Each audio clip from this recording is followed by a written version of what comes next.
My name is Nico Murillo, and this is my story.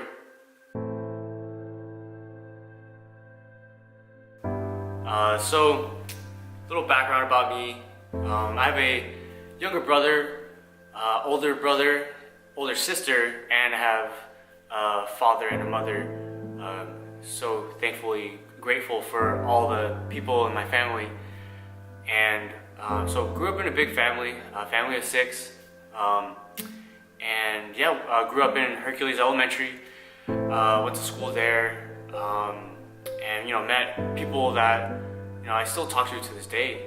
And but what I didn't know was when I was little, I moved to the Philippines, and I never knew why.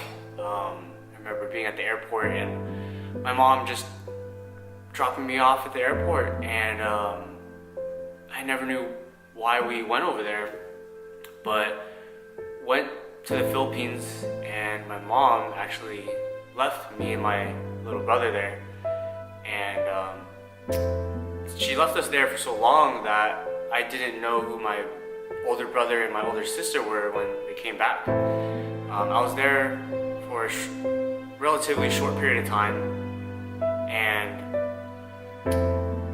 what was crazy is I'll never forget it. My older brother and older sister come to the door, and I thought they were strangers. I was like, who are these people?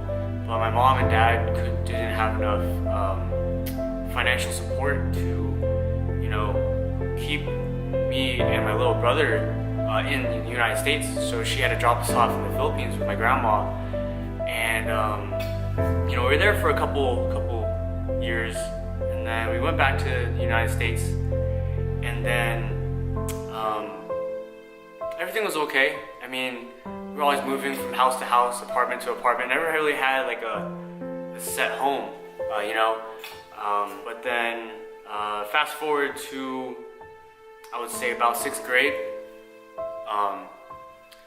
So 2006, and I'll never forget living in a garage. It got so bad to the point where my parents couldn't afford rent, and we had to live in a garage.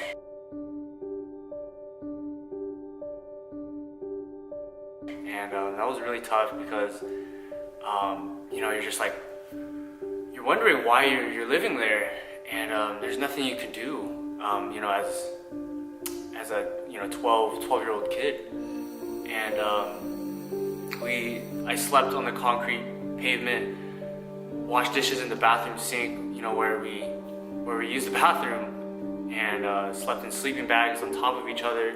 We were stacked on top of each other, and it was a crowded space, and like we cooked with a propane stove. I mean, like, it was harsh, and yeah, we were living in a garage for years, it felt, and it was tough.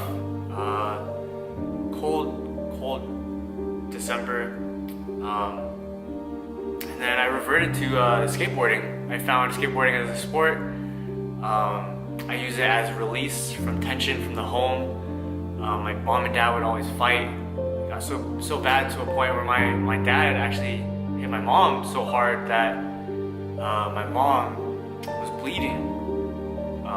And as a kid, you can't really do anything about that. So I had rough upbringing.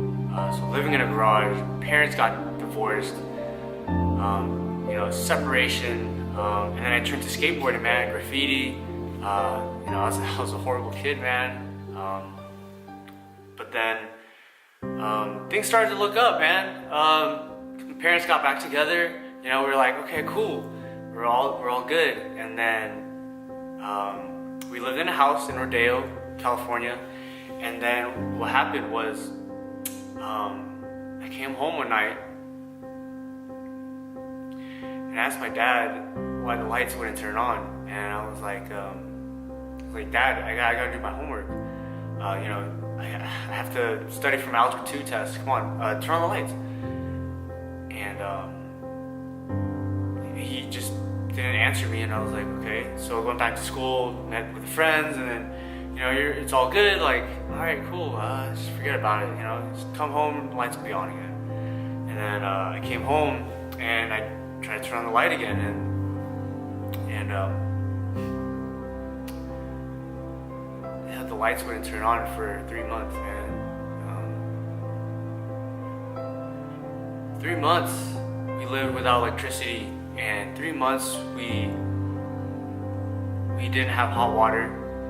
My dad didn't have the guts to tell me he couldn't pay for the water bill or the heating bill. And then my brother, I'll never forget it, my brother was like, we gotta eat. So I was like, okay, what do we do? Let's go to Safeway and steal some food, And we ate ketchup and bread, and got to the point where we were stealing propane cans to heat up our food and our water. Dark, cold times in December. It was rough, man.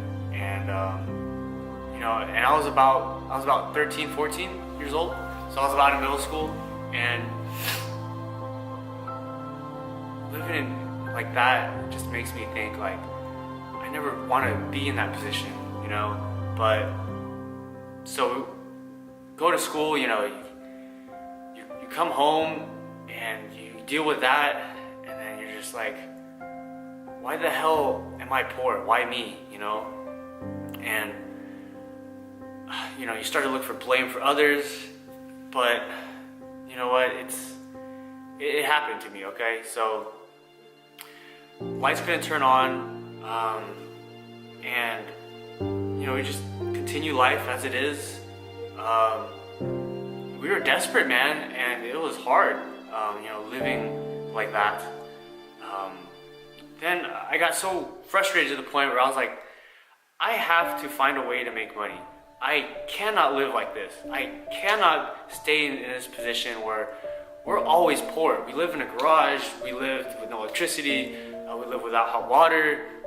And I was like, fuck this, I don't want to live like this. So what I did was, I was in high school, I sold candy to my friends, and what happened after selling candy to my friends was something great. And I sold $8,000 worth of candy. I made $8,000 as a 17-year-old kid selling candy in high school as a junior. And that was what stemmed from that, was an entrepreneurial journey, right? I got tired of being broke. So yeah, I used my friends. I even had a spreadsheet in my book. They give you a planner. I was doing my own books, so to speak, my bookkeeping. And yeah, it was just, it was fun because I hired people under me that were my quote-unquote employees. I didn't know what commission was called, so I was paying them commission, basically, to sell candy for me. Every 7 they sold, I gave them $1. And it got to a point where I was bringing like 5 duffel bags to school, and I was like, here, sell candy for me, man. And then the word spreads, so it's like word of mouth marketing. I didn't even know what marketing meant. But then, yeah, my one friend was selling to that side of the school, my other friend was selling to the other side of the school, I was selling my own. And then, football was fun. That also took the anger off of me and the pressure from living in that situation inside a garage and living poor, right? So I was really good as a football player, I would say. They called me Houdini back then because I would pop up in the end zone and people were just yelling and screaming, and then like, where the hell is he? And then, my hands get raised inside the end zone, and I was a really fast kid. I was like a go-getter. I was always like the team leader to, make sure everyone follows my footsteps, and always like getting out there to do more, to be more, and always root my teammates on, and follow through example. I have a YouTube video of my senior year highlights. It's on YouTube, and I'll put them in these clips. But that was fun. And then at the time I had met my girlfriend, and she was with me for we were best friends for 3 years, and and then we started dating in I think 10th grade, 10th grade. Started dating, and then yeah, she was my friend for the whole time I was a high school student all the way to college. But football was my main thing. I had letters coming through the mail for a lot of opportunities and a lot of prestigious schools. I had one of the best opportunities to go to college to play football. I got so many awards, so many accolades, and it was a really fun time in high school. After high school, right? High school was gonna be really fun. Football, all you know is football, right? All you know is work, it's the grind, right? Everything's going good. I have a girlfriend. I have, football. Everything's going really, really well. So I got into Contra Costa College, which is a community college. I played this scrimmage against our own team, and took the pitch to the right, saw the linebacker come up to me, and then I stutter step, look to the left.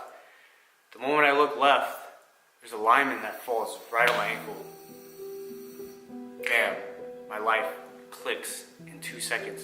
I lift my foot in the air, and my ankle is to the side. It's literally broken. And I lifted it in the air, and I was like, it was the most painful, emotional, and physical pain I've ever felt in my life. And I fractured my tibia and tore 2 ligaments out of 3, and I was bedridden for 2 months. Couldn't move, worst, excruciating pain, and I was in a bed for 2 months straight. I couldn't move. I moved 1 inch. It felt like needles or a string, and every time I moved, it felt like that string was being torn apart. And it's the most excruciating pain you can ever feel that I don't want anyone to experience. But it wasn't just physical, it was emotional.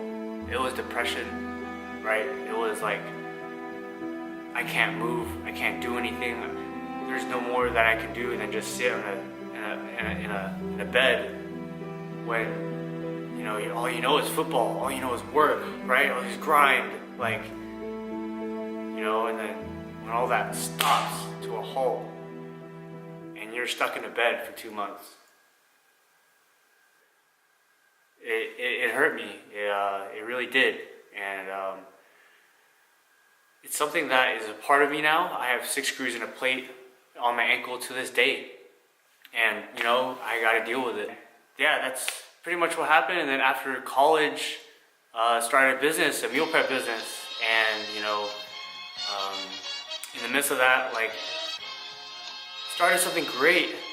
Did all the marketing for it. I was cooking, was cleaning, everything. It was cool, and built a huge brand called Motivating Meal Prep with my brother, my older brother, Alec Murillo, and yeah, we created a huge operation. We even went to commercial kitchen and had all the meals being prepared there and everything. Yeah, it was nice.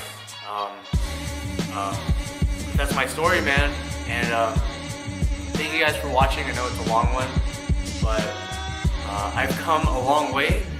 But I'm proud, but never satisfied. There's always room for improvement. There's always room to push the ball, to keep on moving forward, and to keep on building something to the point where it's becoming so bigger than you, like the channel that I'm building right here, YouTube. I can't thank you guys enough for watching. I appreciate it, and catch you guys in the next one. Peace.